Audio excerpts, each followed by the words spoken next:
বাজে, আর মাত্র 14 মিনিট। না, আমি আমার টাইম কখনো করি না, ওভার টাইম মারার লোক আমি না। আমি তো বলেছি টাইম দিয়ে ওয়াজ করছি, ওস্তাদ আছে বলুক, আমি টাইম দিয়ে কথা বলছি। আল্লাহ আপনাদের কবুল করুক, বলেন আমিন, জোরে বলেন আমিন। কষ্ট হচ্ছে নাকি ভাই? আল্লাহ আল্লাহ আপনাদের কবুল করুক, বলেন আমিন। বিশ্বাস করেন, বিশ্বাস করেন, আল্লাহ রব্বিল কাবা, কাবার রবের কসম, প্রত্যেক মাহফিলে গেলে, এটা অহংকার হিসেবে নেবেন না, আমি আমার আল্লাহকে সাক্ষী রেখে বলছি, হাজার হাজার মানুষ থাকে, এত আওয়াজ হয়তো অনেক জায়গায় দিতেও পারে না, আপনারা এই কজন মানুষ যত আওয়াজ দিচ্ছেন। এই জন্য আমি মুসাফির হিসেবে মন থেকে দোয়া করি, আজকের আয়োজক, আজকে শ্রোতা, আমার যুবক ভাইয়েরা যারা আসছে, আল্লাহ যেন সবাইকে অন্তত আল্লাহ মাফ করে জান্নাতের কোনায় হলেও একটু জায়গা করে দেয়। আল্লাহ আল্লাহ কবুল করুক। প্রিয় ভাইরা আমার, শুকরিয়া আপনাদের কাছে, আপনারা সময় ব্যয় করছেন, এই সময়গুলো এই যে দিচ্ছেন, এগুলোই জান্নাতে যাওয়ার একটা সুযোগ। চায়ের দোকানে যদি বসে থাকতেন সব হতো নাকি? হ্যাঁ, মেয়ে মানুষ, মেয়ে মানুষ হলে তো আমার কিছু করার নেই, আমার তো দরকার পুরুষ মানুষ। আমার মা বোনেরা এখন সারা বাংলাদেশে, শুধু এখানে না, সারা বাংলাদেশে মা বোনদের জন্য জোয়ার উঠছে কোরআনের মাহফিলের জন্য, সুবহানাল্লাহ বলেন। আমার মা বোনদের জন্য মা আয়েশা, খাদিজা, উম্মে সালমা রাদিয়াল্লাহু তাআলা আনহার মতো কবুল করে নেয়, জোরে বলেন আমিন। প্রিয় ভাইয়েরা আমার, এবার আসেন, তাহলে এইটা হলো ব্যাকগ্রাউন্ড। তাহলে আয়াতটা নাজিল হয়েছে, এবার আল্লাহ কোন কারণে নাজিল করেছেন, কোন প্রেক্ষাপটে নাজিল হয়েছে আমাদের জানা হলো কি হলো না? কথা কই না। ওই যে ওই লোকটা উঠেন কেন? এ ভাই, আপনি যাই কোন জান কোন? ও, তা ঠিক আছে, তা ঠিক আছে, আল্লাহ যেন কবুল করেন, বলেন আমিন। আপনারা চলে গেলে তো আমি আলোচনা করব না, একসাথেই যাবো ইনশাআল্লাহ। মেহমান আমি আপনাদের। প্রিয় ভাইয়েরা আমার, কিন্তু কোরআনের আলোচনা কারোর ভালো লাগে না, এটাই বাস্তবতা, কথা বলেন ঠিক কিনা? কোরআনের আলোচনা ওরা বলেছিল আমরা হতে দেব না, কিন্তু আল্লাহ রাব্বুল আলামিন এমন খেলা খেলে দিয়েছেন, কোরআনের আলোচনা এখন আনাসে কানাসে বাগানে ব্যক্তি নিজে আয়োজন করেও দিচ্ছে, সুবহানাল্লাহ বলেন। কোরআনের তাফসীর চলবে সূর্য যতদিন ফুটবে, এটা বন্ধ করার ক্ষমতা পৃথিবীর কারো নাই। এবার আসেন মূল আলোচনায়। আল্লাহ পাক রব্বুল আলামিন বলছেন ইন্নাল্লাহা, তার মানে নিশ্চয় আল্লাহ, নিশ্চয় কে? ইয়ামুরু বিল আদলি ওয়াল ইহসান, আল্লাহ বলছেন ন্যায় বিচার তোমাদেরকে করা লাগবে গোলাম। ন্যায় বিচার করার কথা তার মানে বলেছেন কিডা? জোরে বলেন। আল্লাহ ন্যায় বিচার করার কথা বলেছেন। এখন আমরা বললাম আল্লাহ প্রত্যেকটা জিনিস করতে হলে একটা নির্দিষ্ট নেতা দরকার, আদর্শ দরকার। কোন নেতার আদর্শ মেনে আমরা ন্যায় বিচার করব? আল্লাহ পাক রব্বুল আলামিন বলেন শোনো, তোমাদের জন্য আদর্শ দিয়ে দিয়েছি, লাকাদ কানা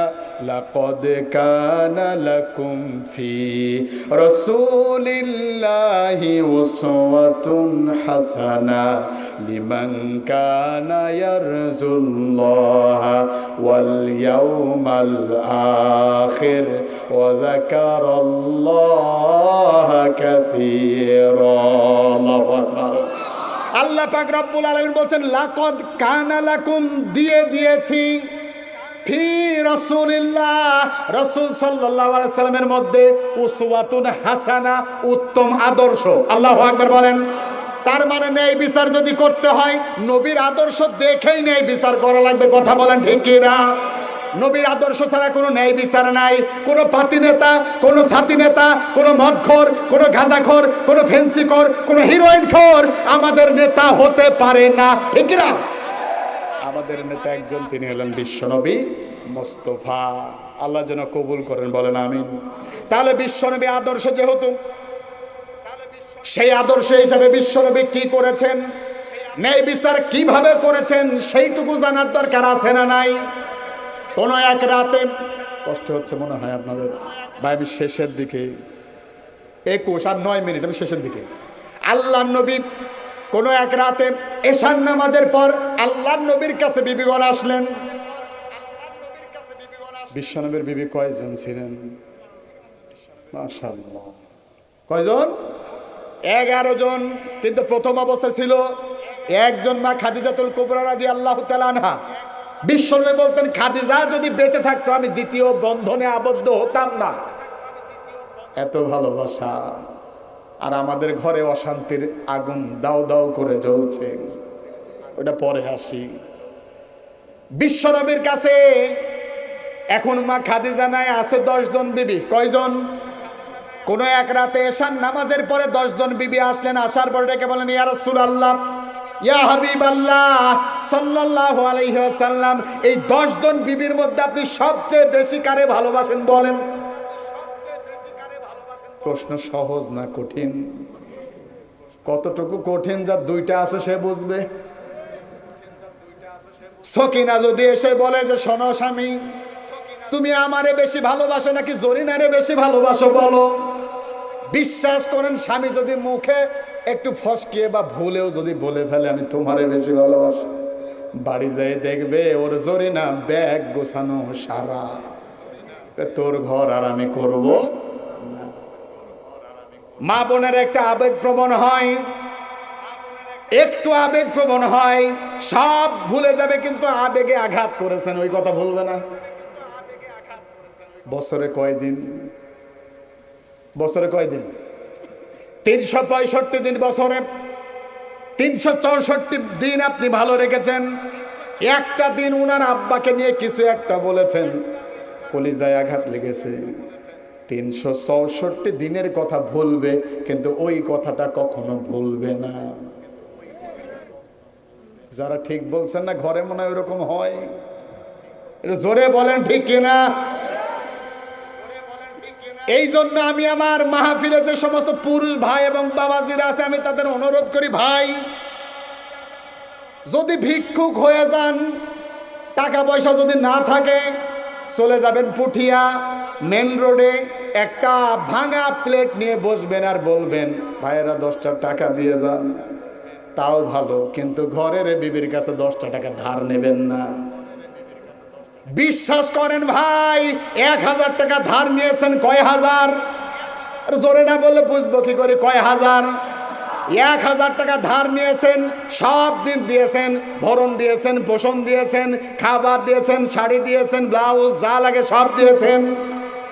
কিন্তু যেই দিন আপনি মরন্ত অবস্থায়, মুমূর্ষু অবস্থায় চলে গিয়েছেন, ওই দিন ঠিকই আপনার বিবি আপনার কানের কাছে গিয়ে বলবে, স্বামী গো, ওই যে 1000 টাকা পাইতাম দিলা না তো। আছে না নাই? এই রকমের বেশি কিন্তু আমার মা বোনেরা সরল বেশি হয়। সুবহানাল্লাহ বলেন। একটু ভালোবাসা দিবেন, কলিজা উজাড় করে ভালোবাসবে আপনাকে। আমি গেলাম তো, এই যে ইন্ডিয়ায় যেয়ে দেখছি, এক বাসায় আমাকে দাওয়াত দিল। কষ্ট হচ্ছে মনে হয় আপনাদের? দাওয়াত দিল। দাওয়াত দেওয়ার পরে আমি গেলাম এক বাসায়, ওই সবাই চাকরিজীবী, মানে হাজব্যান্ড ওয়াইফ দুজনে চাকরিজীবী। এই যে আপনার মেদিনীপুরে। তো আমাকে নিয়ে গেল দাওয়াত দিয়ে। যাওয়ার পরে দেখি যে ওই দিন ভাইজান সব কিছু নিয়ে আসছে। বাড়িওয়ালা, বাড়িওয়ালা বলতে বাড়িওয়ালা একজন আর বাড়িওয়ালি আর একজন। তো গেরস্ত বলতে গেলে ভাইজান নিয়ে আসছে। তো আমি বললাম, ভাই সব কিছু আপনি করছেন, বাসায় কি কাজের লোকটা কিছু নাই? কয় যে হুজুর সে কথা বললেন না, বাসায় কাজের লোক থাকলে সে আর এক বিপদে পড়ে। কি বিপদ? কয় যে সপ্তাহে 7টা দিন, এই 7 দিনে আমি রান্না করি 3 দিন, আপনার ভাবি রান্না করে 3 দিন, মাঝখানে যে জুমার দিন বা শুক্রবার এইটার দিন, এই দিনে আমরা করি কি 2 জন মিলেই রান্না করি। তো আজকে পড়ে গেছে আমার দিন আর কি, সেই জন্য সব কিছু আমাকেই করতে হয়েছে, আপনি শুধু খান। কথা বললেন না, শুধু খান। তখন আমার মনে পড়লো সর্বপ্রথম আমার দেশের মা বোনদের কথা। আরে বিয়ে যেদিন হয়, বাপ মা যেদিন বিয়ে দিয়ে দেয়, ওই দিন থেকেই মৃত্যুর আগ পর্যন্ত স্বামী যা খাইতে চায়, একদিনে প্রয়োজনে 10টা তরকারি রান্না করবে, তারপরও রান্না করে দেবে, একটা কথা মুখে আসে না। সুবহানাল্লাহ বলতে পারেন না? আমার মা বোনদেরকে যেন আল্লাহ কবুল করে নেয়, বলেন আমিন। প্রিয় ভাইয়ের আমার, এই অবস্থায় খেয়াল করেন, আল্লাহ নবীর সামনে আসলেন। কোন নামাজের পর বলেছিলাম? এশার নামাজ। মাশাআল্লাহ, আপনারা তো হেভি শ্রোতা। এশার নামাজের পরে এসে ডেকে বলেন, ইয়া রাসূলুল্লাহ কোন বিবিকে বেশি ভালোবাসেন? নবীজিও তো এখন বলবেন না, বললো তো ধরা। এই জন্য বিশ্বনবী এবার ডেকে বললেন, ও আমার বিবিরা, রাত গভীর হয়ে গিয়েছে, তোমরা সবাই বাড়ি চলে যাও। আমি আগামীকাল ফজরের নামাজের পরে বলে দেব কাকে আমি বেশি ভালোবাসি। সুবহানাল্লাহ বলেন। সবাই চলে গেল। বিশ্বনবী প্রত্যেকের রুমে রুমে গেলেন। দুইটা করে খেজুর হাতে নিলেন। হুজুরের রাগ করছেন নাকি ভাই? হাতে নিলেন, দুইটা খেজুর দিলেন, কপালে একটা চুম্বন দিলেন, বুকে জড়ায় নিলেন। এটা হলো সুন্নাহ। সুবহানাল্লাহ বলেন। নেওয়ার পরে ডেকে বলেন, প্রাণের বিবি রে, আজকে রাতে আমি এই তোমার ঘরে এসেছিলাম, খবরদার কাউরে বলবা না। নবীজি যদি নিষেধ করে ও কলিজা ছিঁড়ে যাবে, এরপরেও কথা বের হবে। আপনাদের না শুনে মনে হলো হইতেও পারে, কথা বের হবে না। বিশ্বনবী এই কথা যখন বললেন, প্রত্যেক বিবির কাছে গেলেন, এভাবে খেজুর দিলেন। কয়টা? দুইটা খেজুর দিলেন। পরদিন ফজরের নামাজ বাদ আল্লাহর নবীর বিবিগণ চলে এসেছেন। আসার পরে ডেকে বলেন, ইয়া রাসূলুল্লাহ, ইয়া হাবিবাল্লাহ সাল্লাল্লাহু আলাইহি সাল্লাম, কথার উত্তর তো দিলেন না। আল্লাহর নবী এবার ডেকে বলেন, প্রাণের বিবিরা, উত্তর দেওয়ার জন্য তো আমি প্রস্তুত আছি। সুবহানাল্লাহ বলেন। বললেন, উত্তরটা দিয়ে দেন। আল্লাহর নবী এবার ঘোষণা দিলেন, শোনো আমার বিবিরা, গতকাল রাত্রে আমি যেই বিবির ঘরে গিয়েছিলাম আর যেই বিবির হাতে দুইটা খেজুর দিয়েছিলাম, স্বয়ং আরশের মালিক আল্লাহকে সাক্ষী রেখে বলছি, আমি আমার ওই বিবিকে সবচেয়ে বেশি ভালোবাসি। বলেন তো কাকে দিয়েছিল? সবাই মুস্কি